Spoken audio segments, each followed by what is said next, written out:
Hey, and welcome to the first podcast from A24. Thanks for listening. Today we bring you a conversation between two A24 filmmakers whose names you know well, Barry Jenkins and Greta Gerwig. For Moonlight and Ladybird, Barry and Greta went all the way home to tell two deeply personal stories about the places where they grew up. For Barry, it was Liberty City, Miami. For Greta, it was Sacramento, or the Midwest of California, as Ladybird would say. We thought they'd have a lot to talk about. We're new to podcasts, so we'd love to hear your thoughts. Send any ideas or feedback over to podcast@a24films.com. You can also follow us on Instagram for the latest at A24. Now, Barry and Greta. All right, so I guess we'll kick this off talking about hometown movies. Let's talk about place. Yeah, because, Moonlight is such a Miami story. Right. But it's kind of weird because Miami is a place that a lot of people know. And right. I think I was telling you, I lived in the Bay Area for like 8 years and I never went to Sacramento. It's like, 90 minutes, 2 hours away. Mm-hmm. So when I saw your film, I was like, oh, this is Sacramento as a place, So just talk to me about what came first? I want to make a movie about Sacramento, or I want to make a movie about high school, I want to make a movie about my mom. Yeah, I think the first thing was I want to make a movie that takes place in Sacramento. Mm-hmm. I knew that. And I also had this idea of I tend to make proclamations out loud that might become public because I feel that then I'll, feel the pressure to deliver on them. Exactly. It's a very silly way of going about it, but it works for me. But I'd like to make a total of 4 films that take place there. I would like to do a quartet of Sacramento films. A quartet of Sacramento films. It's inspired by the Elena Ferrante Neapolitan Quartet. She wrote these 4 books that took place mainly in Naples, and they're so great. And I thought, I'd like to do that because this was one part of Sacramento, but there's a lot of different parts of Sacramento that I'd like to explore too. And I feel like I have the privilege of being from a place. Mm-hmm. And I am really from that place. And my family didn't move, and my family's still there, my friends are still there, and I feel like I can actually speak to it with some feeling. And I don't know if you felt because I felt like with Moonlight, it was like what it felt like to me was we got a passport to a world. Yeah. And it was a world that we think we know Miami, think we know Florida, and then it's a part of it that we didn't see, or we didn't get the privilege to see. Yeah, one of the really lovely things for me about Lady Bird is I'm like, okay, is this California or is it Nebraska, or is it Iowa? There's something very different about this. And I wanted to talk to you about Sacramento and Lady Bird, which is there were times where I was writing Moonlight where I knew exactly what the light was like. I knew exactly which corner it needed to be set on. I knew exactly, the feel, the flow, the vibe, the atmosphere.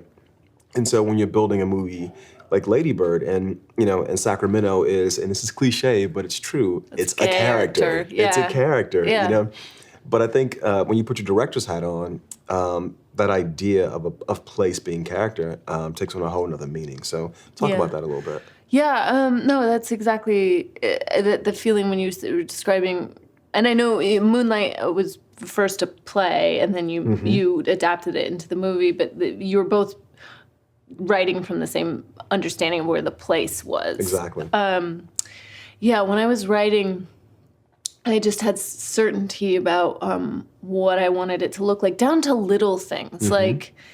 There's a scene where Lady Bird and Danny are sitting on a ledge, and I knew I wanted this ledge where their legs wouldn't touch the ground because I love it, and also to me it looks like childhood. You're not quite there yet. You're still a kid. I think your legs dangling is such a kid thing. And the way that the interiors of the houses have this very specific light. Also the differences for me about the different houses, a house that had been just built in the 90s versus a house that was built in the post-World War II boom. And what what those different things mean, and they're very specific. And yeah, I would see all of that in my head. And then of course, like when you're actually looking and scouting, I don't know if you had this, like the weirdest thing for me was I had written about this dream house that these girls love. Mm-hmm. And I was so sure that in this one neighborhood, and everybody knows the neighborhood, it's called the Fabulous 40s. I was like, well, there's a million houses like that. Mm-hmm. And the thing was that my memory had kind of made a house that didn't totally exist. Yeah. And then I found this blue house, which was perfect and did everything I wanted it to do for the movie. But I realized that I made an amalgam of something that wasn't quite true. So then it's an interesting thing. It made me think a lot about the movie Amarcord, that sort of like the faultiness of memory, but how the faultiness ends up feeling more true than the thing itself. And I don't know if you had things where you were like, I know the street corner, and then actually you discovered that the better street corner is... Not even that, like the opening of Moonlight is not in my head, in my writer's head, and in my memory, my history of Miami. It's not meant to take place on the block that the actual film opens. And just like you, we were scouting and, and I'm like, oh, turn left here, go there. And people would be like, that place isn't there. Isn't there? Yeah. And it's not even like it's not there anymore. That place isn't there. For me personally, I'm not a documentary filmmaker, so I'm not looking for that particular house. It's more like the feeling of this structure, or the feeling of this corner, this neighborhood, whatever it is, the feeling of this light has sort of inspired this imagery. And I think the beauty of making films is that you're not doing it by yourself. And so all these other people come in and they help you. And the beauty of film is the moment when the thing that was in your head, it doesn't work out and something better comes through. I think that's actually one of my favorite moments, is when it alters from what was in your head and all of a sudden this thing that you couldn't have anticipated ends up being the thing that's right. But it's almost like it's not like you have a set plan that you absolutely have to execute. It's more like that your compass is pointing you in the right direction all the time. Yeah. Talk to me about the look of Lady Bird. You just said sometimes you see things in your head one way, and then as you make the film, it becomes what it wants to become. And watching the movie, I wasn't sure if it was emotion, if it was shot on film, on celluloid, or if it was shot digitally. Yeah. So talk to me about the process. Did you originally intend to shoot it on celluloid, and you ended up shooting on the Alexa Mini, correct? Alexa Mini, yeah. I had an idea of wanting to shoot on film on Super 16 initially because it loses something and gains something. I like the way the image breaks up. I don't like things that are overly sharp. They make me uncomfortable as a viewer. I think that's just particular to me, but I think sometimes you have to lean into the things that are weird or a little different about you, because that's what makes you, a voice and not just anyone. But yeah, I had wanted to shoot on film, but because of budgetary constraints, it didn't work. But we worked really hard to establish the look of the film, and with my DP Sam Levy and Alex Bickle, who did my color, who did your color, also colored Moonlight. Yeah. And he's great, and he's relentless, and which was important because I had this very clear concept of what I wanted it to be, and I wanted it to feel almost like a Xeroxed photocopy, like something like a color copy of a painting, where it almost loses a layer but gains a layer, and there's something about the way the image is reproduced that you feel the paper. Alex and I would always have this thing, like, I want to feel the paper more. Yeah. Like, I wanted every frame to feel like that. It's funny. I can hear his voice saying that now. Yeah, exactly. And he's so patient. But I think for me too, I knew very much I wanted everything to feel pretty static. I wanted it to all be on sticks. I wanted it to feel like everything was a painting, a still life, and I didn't want it to be, handheld or catching things that way. I wanted it to feel very composed, and I think that a lot of it was just instinct, and then just as you're sort of figuring out your instinct, you discover why you were drawn to it. And I think for me, it was like a lot of medieval triptychs and stained glass windows and the way a story can be told in single frames. But in Moonlight, the camera's moving. Like the very first shot is just like we're moving. The camera's a dancer.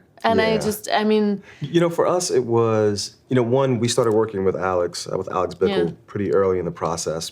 And we knew we were going to shoot anamorphic, wide open. We wanted to be really aggressive with the image. And so we sent Bickle a few reference stills before we went into production. And then as we were shooting, we would get these still images, these thumbnails from him as well, just to make sure that we weren't pushing things too far. But what I loved about working with him was James Laxton, my cinematographer, we framed the movie as being in the consciousness of our main character. And we felt like that would allow us to do some things aesthetically that you wouldn't associate with the genre of film we were making, the social realist kind of coming of age kind of movie.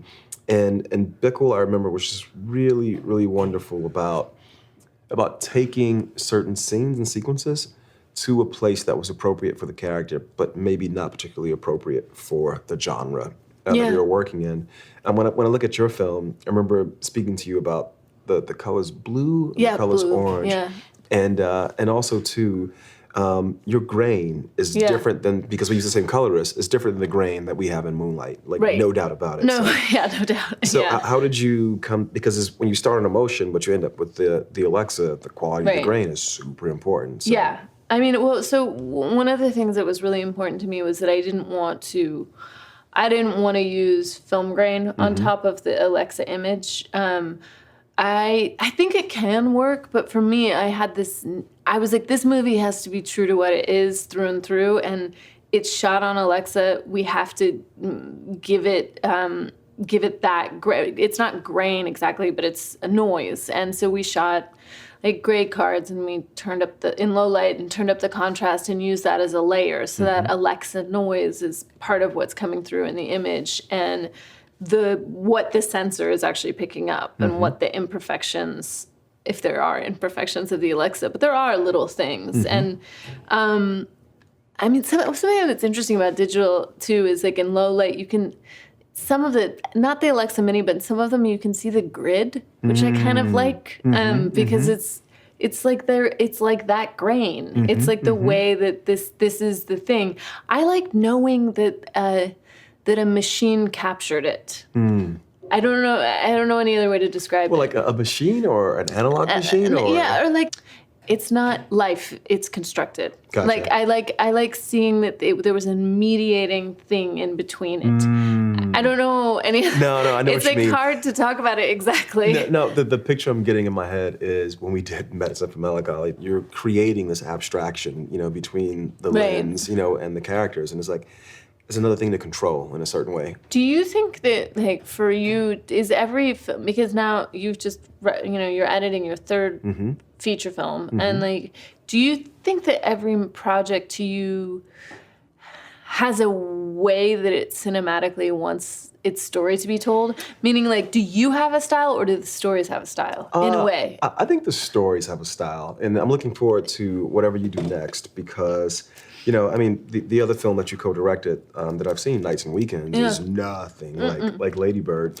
And this movie that we just made, Beale Street, is nothing like Moonlight. The language of the film is completely different. So I do think the stories have a style that they sort of... Yeah. Well, Medicine was not... It was different. It's so different from Moonlight. Exactly. It was obviously you're interested in stylistic things and changing the images and playing with color. I remember the color from the Moonlight from Medicine being so specific. And it almost felt painted. Yeah. And that was such a... Well, the few places where we allow color into the image. But that's what I mean. It felt like the painted frames of early color films, like those Isadora Duncan movies where she would paint her skirts. As they would, do you know what I'm talking about? It looked painted in that way. And that's one of the things I want to talk to you about with Lady Bird. But I have this joke that I like to say to you, which is, I've known you for, I guess, 10 years now. Yeah. And I had heard that Lady Bird was autobiographical. And as I'm watching this film, I'm like, this is not the Greta Gerwig I know. I don't see where the autobiography is, unless I just don't know her very well.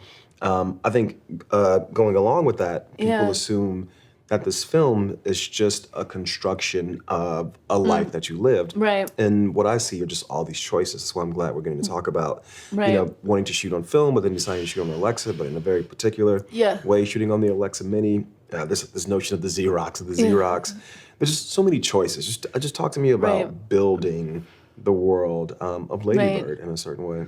You know, I mean, for me, the character of Lady Bird is really this person that I wasn't, and I was almost the opposite of who she was. I was going to say that you wished you were. I wished I was. I wished I was that cool and that kind of brave in the way that she is, even though she's flawed.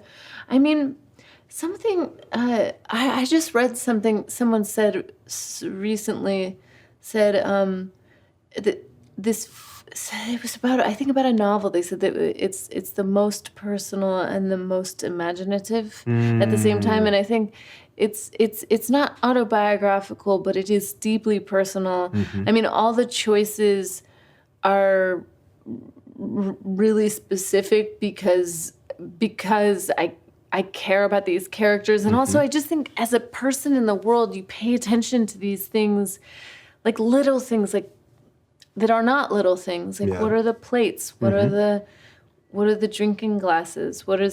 She has this when she gets her birthday, she has this red plate that says "You are special today," which is a plate from the 70s that a lot of people I knew had. But like, I wanted that plate. I didn't want a different plate. I wanted that one plate, the "You are special today" plate. And it's like a lot of it's not mine, some of it's mine, but I think I just believe in details. Details mattering. Film is such a limited amount of real estate. But I feel like you had a thought and I cut you off. No. I mean, I think we're kind of just riffing at this point. You know, one of the things I did want to talk to you about that's very similar. I mean, Moonlight and Ladybird are very different films, but they're very similar in the sense that, you know, I assume that Laurie Metcalf is playing some version or some collection of memories or remembrances or odes to your mother. And in Moonlight, Naomi Harris is playing this sort of like amalgamation of my mom and Terrell McCraney's mom. I'm going to speak from my personal experience. Yeah. OMG, I've rarely done anything as difficult as direct.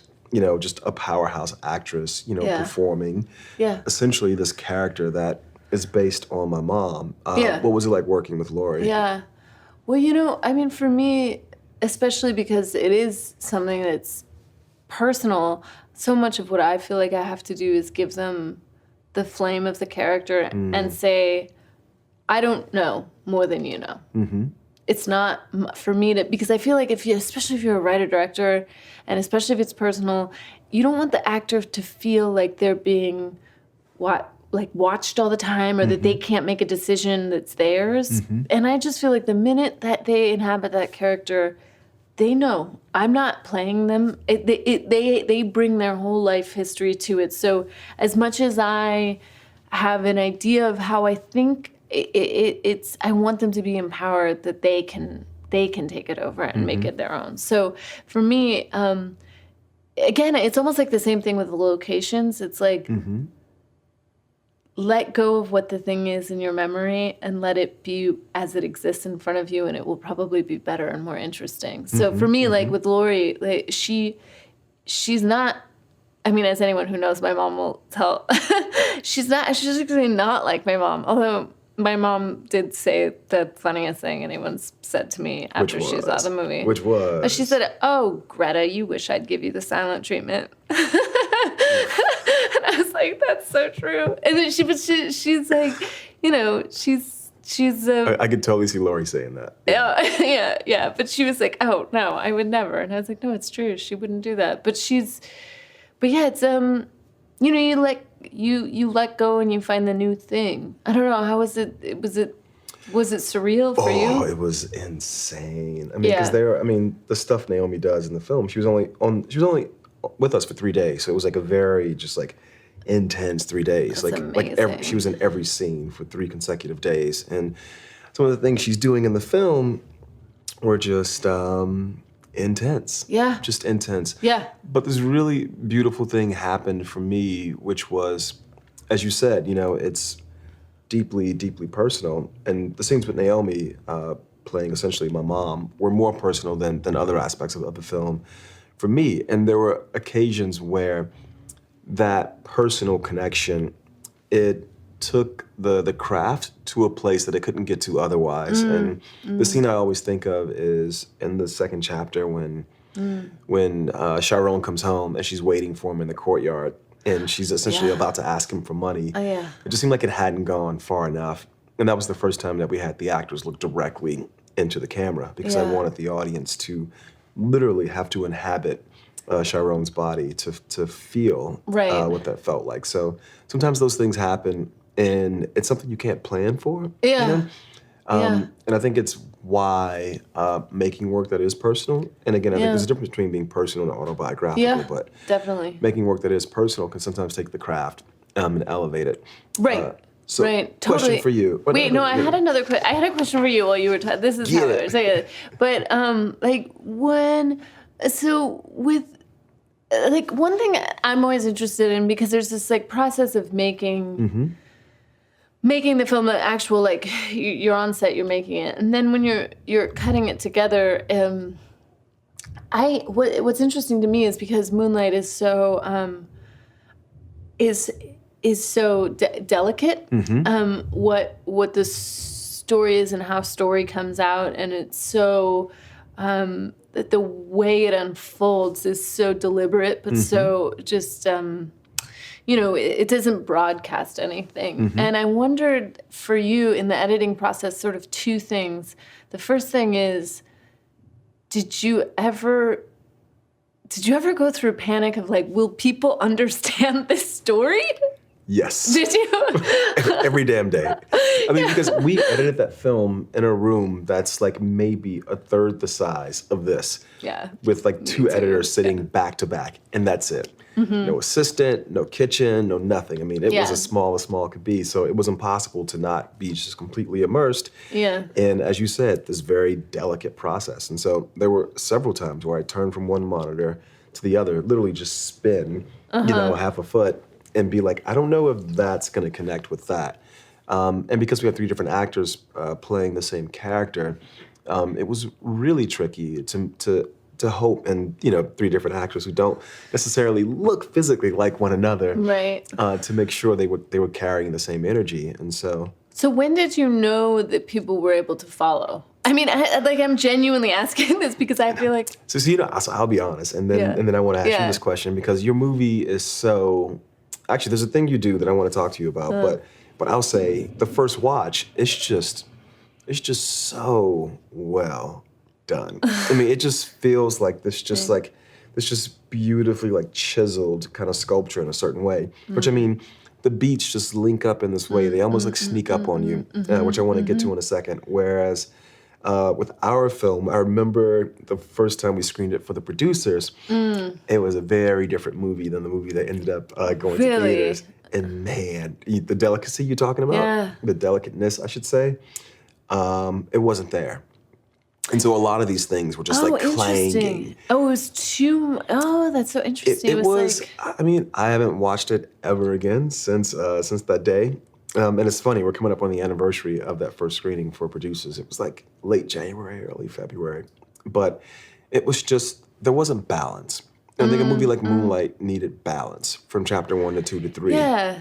And then also, I mean, it's just because of again, I just keep using this word, but it is so true, in the final chapter when he shows up and that song and the way, and you gotta build that right because you gotta care. Yeah. You have to be so clear. Oh, and you have to be on the hanging oh, that's his kids. Is he? Oh, wait, no, they're not together. You have to reel them in a very classical way. And it's beautiful you use the word delicate because what happened with the edit on Moonlight, which is, and I'd say the last third of that edit would be making 3 or 4 cuts a day. Yeah. Literally, just watching the same things and be a little bit this way, no, a little bit that way. Yeah. And it was always just, you find this one little thing, you'd be like, I know. That's it. I know. It's such a revelation. It's just when you're sitting in the editing room, and at the beginning, it does just feel like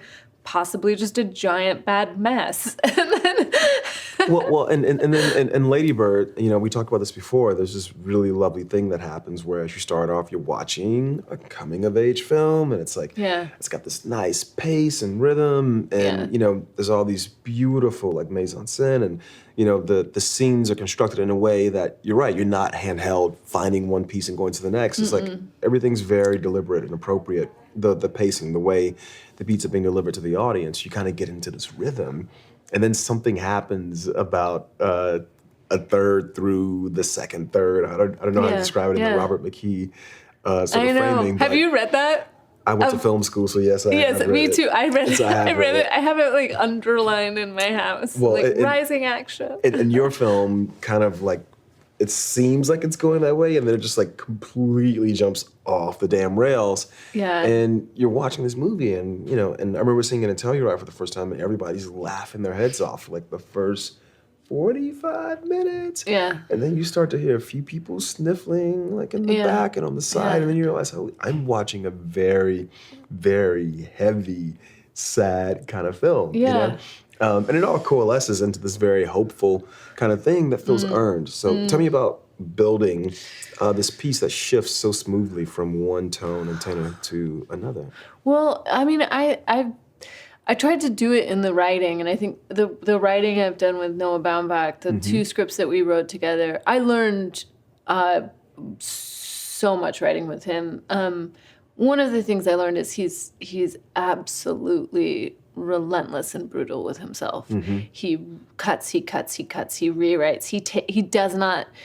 No line that ever ends up in one of his movies is not vetted a million times. And I just, it was this sort of precision that working with him was drilled into me. And when I was making my script, I tried to do the same thing. It's a cliche, but it's a cliche for a reason. They always say, like, films are written 3 times in the writing, the shooting, and then the editing. Exactly. And really, honestly, the movie that's on the screen is not very different at all from what was on the page. But what it is almost like getting all the rhythms right and getting so that, I don't know, for me, it's almost like I can sing along with it when it's working. Right. And if I can't sing along, it's not working. Now, the first draft of this film, Yeah. I know the page count, so I'm assuming it's different than that. The first draft was 350 pages. and the film that you shot was 120. But I know my dialogue goes faster than. I also learned that from writing with Noah and shooting with Noah. 120 pages of dialogue is not 120 minutes for me. Yeah, it's kind of cool watching Saoirse and Laurie kind of like take some of this dialogue, and it's almost like you're watching this film from like the golden age of Hollywood. People were just like throwing these lines back and forth, super snappy. I like talkies. I like them. I don't know. I've always liked fast-talking ladies. I know, but it's cool because now I'm going to go way back. You come from being like the queen of mumblecore, right? Where there's not a lot of like this super fast-talking back and forth. But I say that because you have all these years of experience as a performer in front of the camera, as an actor. How was it being on the other side? And when did you realize you wanted to be on the other side, I mean, I think it took me, I loved being on the other side. I'll say it made me... You love being in front of the camera. No. I love being behind the camera. I think that was the happiest I've ever been. I knew right away. I loved it so much that I think I said to my DP, I was like, if I'm terrible at this, I'm just going to Florence Foster Jenkins my life and not know it and just keep making them. At the worst thing that happens, I make some bad movies. I'll say you've done pretty damn well. But I absolutely loved doing it. And I think it took me actually a long time to fully admit to myself that it's what I wanted. And I had a little voice in me that was like, that's what you want to do. But I think it was not... It felt like a too big thing to say, or it felt arrogant to me to say. No, why is that? I don't know. I felt like saying, like, I want to be a writer-director felt like, okay, and I also want to go to the moon. You know what's funny? I went to film school with no intentions of becoming a director. Same thing. I was like, I'll be a writer. Yeah. You know, and for me, it was because I just didn't know. I'll be honest. I mean, other than like Spike Lee, I didn't know any Black people who made films. Yes. And I thought, but I can write them because I was already in the creative writing program. But thankfully, at my film school, you had to do everything. You had to do everything. And so I was forced to direct, and thank God, because I can't imagine doing anything else with my life. I mean, I honestly think that was a big part for me. Was I didn't know. I mean, I guess I knew about Sofia Coppola. Mm-hmm. I knew about Jane Campion. And I think that's pretty much where my list stopped. Mm-hmm, mm-hmm. And it was really, when I was at South by Southwest, I think my senior year of college, I went there and I met for the very first time Rai Russo-Young. Yeah. And I had never met a young woman who said she wanted to be a director. Mm-hmm.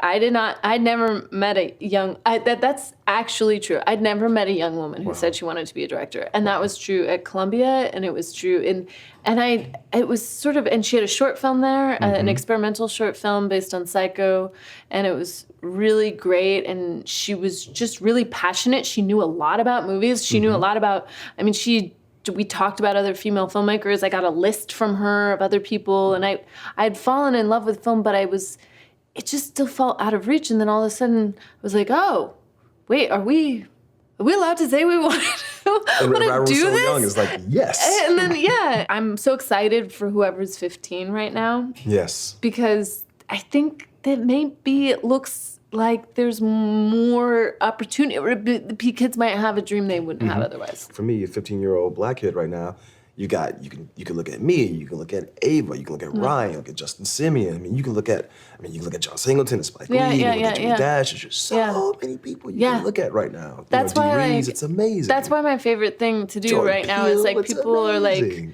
like it's like this year of women in film, and I'm like, well, I mean, not only do you have like Sofia Coppola and Catherine Bigelow, you also have Maggie Betts and Dee Rees and Valerie Ferris and me and Patty Jenkins and like Angelina Jolie, and I was like, those are all very visible films. Exactly. And there are like thousands more. And there's thousands more. And like and that is an extraordinary moment, I think. And those are all such different films from each other. Exactly. It's not like here is like the kinds of films women make. It's like, I can't think of two films more different than, from Battle of the Sexes to Mudbound to Wonder Woman. Yeah, exactly. So wait. I want to take it back to Greta Gerwig. So yes. What was it, that made you realize, no, I'm actually going to say this out loud. I'm going to go and do it. Like, what was the breakthrough? I mean, like, the truly embarrassing thing is that I was at the YMCA in New York, and I was taking an aerobics class that was also inspirational. It was sort of like, off-brand Zumba type thing, but it was great. But I was there, and they were like, just scream what you want. Like, as loud as you can. And I didn't, and I honestly screamed out loud, I want to be a director. And I didn't know that I was going to say that, and I said it out loud. And that was the first time. Wow. That I said it out loud. And then I was sort of like, it still felt impossible to me. And then I think I was on enough sets, and I was around, I'd been like paying attention, I'd been around a lot of people, and there just reaches a point where you're like, even if what I make is terrible, it's scarier to have not made it than to make something terrible. I don't know if you felt like that either before your first film or in the gap between. I felt like that in the gap between, because there was an 8-year gap between Medicine for Melancholy and Moonlight, and Terrell's play came to me, and it was the last thing I ever in a million years thought I would make. It just wasn't, one, it wasn't a story that originated with me, and then two, it featured a character whose sexuality I did not share. I was like, I even had a friend say to me, are you sure you want to make this film as your follow-up? This sounds like, it's like career suicide. I was like, I want to make a movie, man. And I've always, And at that point, I'd never made anything set in Miami. Never. I mean, my whole film life was from Tallahassee to LA to San Francisco. I'd done a few little things in New York, but I'd never gone home to make anything. Yeah. I was like, you know what? I'm gonna do this, you know? Because it was like, because the one, I thought, I'd become really jaded, and I just thought, kind of similar to you, it's like, you know what? This just isn't ever gonna happen. It's just never gonna happen. I'm just not meant to be a filmmaker. I made this one little tiny $15,000 film, and that's all I get. And then this opportunity came up, and it was like, you know what? This is not the ideal second feature or triptych with no movie stars about a gay black kid trying to find a sexuality while his mom is wrestling with this huge drug addiction. But I've got to make this thing. And I will never forgive myself if I don't at least leap, you know, and see what the experience will be. So that's a thing. I mean, I don't know. I feel like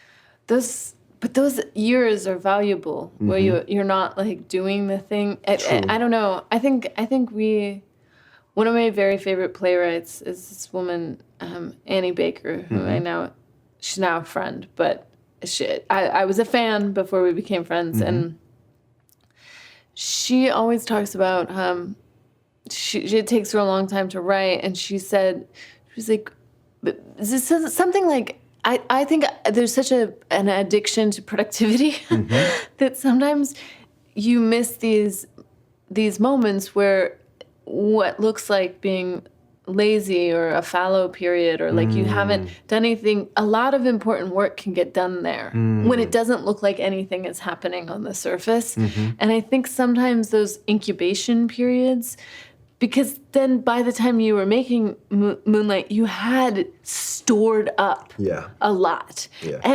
And that's true. Maybe a little too much. There's so much aesthetic inspiration in Moonlight, but that's neither here nor there. The story's been written. It is. I'll tell you where it is. It's right here. It's here. It's here and there. You know, I want to ask you a somewhat dark question. Not too dark. I don't think it's dark. I don't think it's dark. Was there a period where you either entertained or was a possibility that someone else would direct your script for Lady Bird? Yeah, sure. There was. Because by the time I had a script for it, and I felt when the script was done, I thought this is a good piece of writing. Like I know enough about movie scripts. This is a good piece of writing, and I thought I know a lot of directors, and I know a lot of really good directors, and I thought I could give it to one of them, and they would make something good out of it, and they could take care of it. And it was really scary not to do that. And then I went through a phase where I was like, I need one of them to officially bless it. You know, I went through that phase too. Like or maybe I should co-direct with them. Or, you know, I went through, I tried to abdicate responsibility a few different ways before I was finally like, no, you're going to do it. And tell me about that moment, and I hope you were at the YMCA again. No, I wasn't. But what was it that made you like really like decide, or what was the moment? What was the breakthrough? I flung myself at it. I said it before I knew it. I told people I had an agent, and I said, I have a movie, I'm gonna make it, I'm gonna direct it. And they were like, oh, you are? And I said, yes, I have this script. And in my mind, I was like, you can back out later. You're just, like, I have to break things down that are scary for me into mini steps. I'm like, you're not directing a film, you're just telling someone that you're going to. And I just kept doing the actions over and over again. Like I built my lookbook, I had the paintings that I liked, I had the influences, I had my playlists, and I was like, just keep pushing the ball down the road. That doesn't sound quite like pushing a ball down the road so much as like building a house, and you were laying the foundation and then putting up the drywall. Yeah. Speed round, real quick. Yes. What was the most magical day on set? Magical day. Directing prom, because we all wore prom. I was going to say, I know from behind the scenes stills that you also wore a prom dress. That and day. Also my crew wore tuxedos. Classy. So classy. And then, if you don't mind, what was your worst day on set? Worst day on set. Any day where I felt like I couldn't help an actor. That was always hard. Because all you want to do is help them figure it out. Yeah. And you feel like you're failing. And you feel like... Well, and as an actor, you know what that's like. And so you're like, I know that this giving should happen. There was a day on this film that we just wrapped that, because I'm freshly in the edit, and I walk in every day, and I know the scene, and I remember the day, I remember being on set, and it was the same thing. I just couldn't give the crew like what they needed to you know? And what that feels like to me is just this responsibility that we have. Yeah. And part of that responsibility is about creating the work, of course. Yeah. But it's also about creating this space and this atmosphere. Yep, that's right. Where people feel comfortable to, like, ally with us, in creating these things. So, Mom, I hear you moving back there. Are we Are we done? Yeah. Yeah. All right, cool. We're done. Okay. High five, Greta. Bye.